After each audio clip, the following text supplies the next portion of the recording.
3.5, 375, 375, 375, 350 in the back, 375. How about 360? 360, is that a yes? 360. Right now we are no particular permanent location. Right now we kind of travel around and utilize various venues depending on what we're selling and who we're selling for. And right now at this time of year we're concentrating on conducting on-site auction sales with an estate, whether it's a farm auction or just contents of a home, that kind of thing, where we set up everything in the garage, the driveway, and have an auction. Well, it usually starts the night before.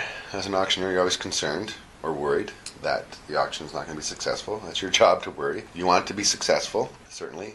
Even in the morning, I'm worried about the weather. I'm worried about, is the crowd going to be strong? Are the prices going to be good? I mean, bottom line is you want to be rewarded for all your efforts and make it pay off at the end of the day. But it's not just that one auction that you're always concerned about. It's the next 10 years. So that auction has to be decent or good in order to generate more business, because if it's a flop and there's someone sitting in the audience considering giving you their $10,000 estate and it's crap, well, they're not going to call you.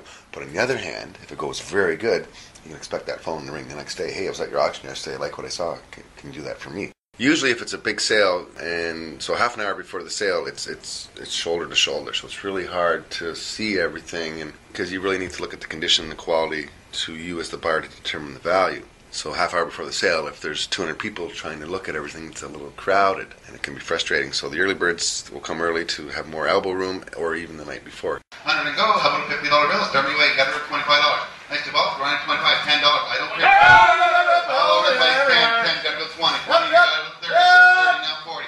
As far as competition goes, at a tool auction or anything, we call it a pissing match. And, I'm going to take it. You're not getting it. I don't care. A brand new tool is worth $50. Most people know it's worth $50, but I'm paying $60. I don't care. You're not getting it. And then that discourages the audience too, which, wow, heck, they're paying more than retail. Like, what's the point of being here? You know what I mean? So it's definitely product knowledge. Know what the object's worth. Whether you can look in the catalog and say, yes, this is what's worth, which is easy to do on something that's modern, but something that's antique, you can't buy anymore. Well, the book can say one thing, but in your mind, you can say, well, it's worth more than that to me. I'll tell you, I want it for my collection. I like when we're selling something that has fair value, let's say a $500 item, and then you ask $750, then you go $500, and how about $250, and nobody still wants it. Does anybody want it? How about $100? And then finally you get a bid of $100. They all like to sit in the bush. Wait till you go to rock bottom. But those that are familiar with the auction, sometimes I'll go down to the 100, which is really rock bottom for a $500 item. $100, is there any interest? Nobody want it? No? Pass.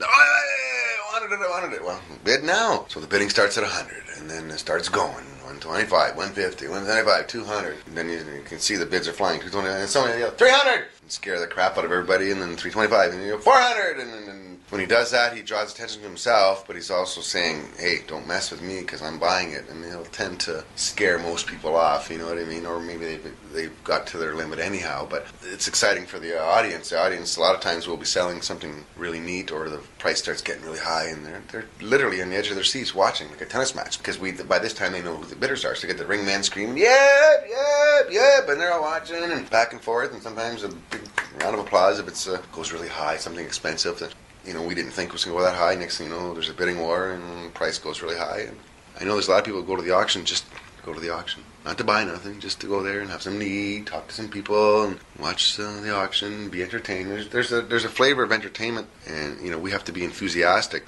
$350 going twice, all done, all through. Sold in the back, $350.